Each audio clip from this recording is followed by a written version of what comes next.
Have you ever wondered how we got here? To a world of instant communication, bustling cities, and technologies that would seem like magic to our ancestors? It wasn't an accident.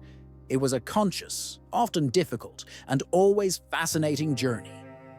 This is the story of modernization, not just as a historical event, but as a deeply human endeavor, a relentless push towards a new way of life. For most of human history, life was dictated by the seasons, the sun, and the soil.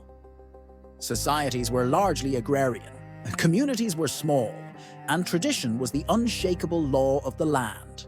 Change, when it happened, was slow, measured in generations, not years. But then something shifted. A series of sparks, in science, in philosophy, in politics, ignited a fire that would reshape the entire globe. This was the dawn of a new age. The Industrial Revolution in the 18th and 19th centuries was the first great tremor. Suddenly, machines could do the work of 100 people. Factories, powered by steam and ambition, sprouted up, drawing millions from the countryside into rapidly growing cities. This wasn't just a change in where people worked, it was a fundamental change in how they lived, thought, and related to one another. The old, familiar bonds of the village were replaced by the anonymous, fast-paced life of the urban center. Time itself was remade, measured not by the sun, but by the factory whistle and the ticking clock. This massive shift brought unprecedented wealth and opportunity, but it also came at a cost. People found themselves working long hours in difficult conditions, living in crowded and often unsanitary housing. A new social order was being born, with new classes, new tensions, and new dreams. It was in this crucible of change that the modern individual began to emerge. Someone defined not by their family lineage or their village, but by their profession, their aspirations, and their place in a vast, interconnected economic system. But modernization wasn't just about factories and machines. It was a revolution of the mind. The Enlightenment had planted the seeds of reason, individualism, and human rights. These ideas began to take root, challenging the age-old authority of monarchs and the church. People started to believe that they could be the architects of their own destiny and the masters of their own society. This led to political revolutions across the world, as nations sought to build governments based on the consent of the governed, on constitutions, and on the rule of law. Think about it.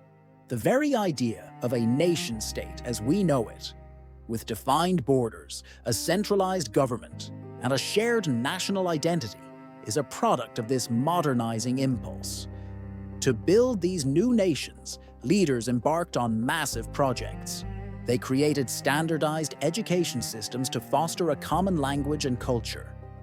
They built railways and telegraph lines not just to move goods, but to connect disparate regions and forge a sense of unity. They established bureaucracies to manage everything from tax collection to public health, creating a rational, organized framework for society. Of course, this process looked very different in different parts of the world. In the West, modernization was often an internal, albeit turbulent, process. But for much of the rest of the globe, modernity arrived from the outside, often through the disruptive and violent force of colonialism. For these societies, modernization was a complex and often contradictory experience. They were forced to adopt Western technologies, political structures, and economic systems, while simultaneously struggling to maintain their own cultural identities. The story of Japan's Meiji Restoration in the late 19th century is a powerful example. Faced with the threat of Western domination, Japan's leaders made a deliberate choice to modernize on their own terms. They sent scholars abroad to study everything from European military tactics to American industrial techniques. They rapidly built factories, reformed their government, and transformed their society, all while carefully blending these new elements with their own unique traditions. In just a few decades, Japan went from a feudal, isolated nation to a major industrial power. In other places, the path was fraught with more conflict. In Turkey, Mustafa Kemal Ataturk forged a new, secular republic from the ashes of the Ottoman Empire, implementing sweeping reforms in law, education, and even the alphabet in a determined push to align his nation with the modern West.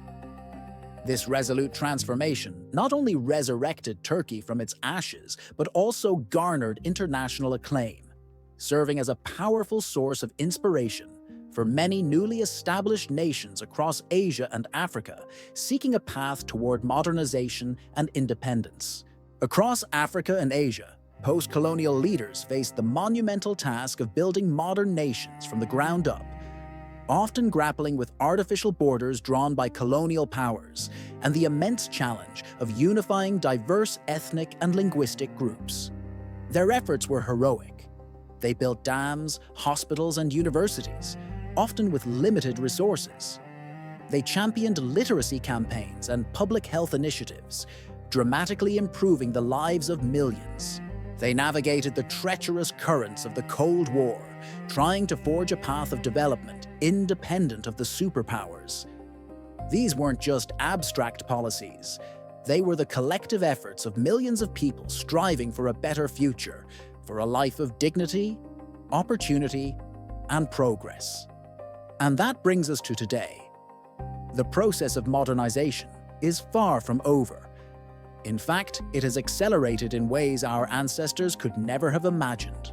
The digital revolution is reshaping our world as profoundly as the Industrial Revolution did. The internet has created a truly global village, collapsing time and space.